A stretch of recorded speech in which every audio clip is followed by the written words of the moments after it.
Ну, пока ждем новых листингов, а лучше даже просто начисление наших монет, которые нам должны были бы начислить.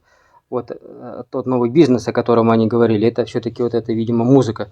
Насколько я понимаю, это что-то связанное с этими искусственным интеллектом, созданные полностью персонажи, которые типа как музыку создают, если я все правильно понял. Но они настолько лично мне показались неприятными, просто эксплуатируют какие-то, я даже не знаю, как это назвать, ну, стереотипы, что ли, просто. И, ну, вообще даже до отвращения неприятные персонажи для меня лично. Ну и что они предлагают? Предлагают покупать вот эти, опять же, пакеты с токенами. То есть, вот, допустим, 10 тысяч, там, 5 тысяч.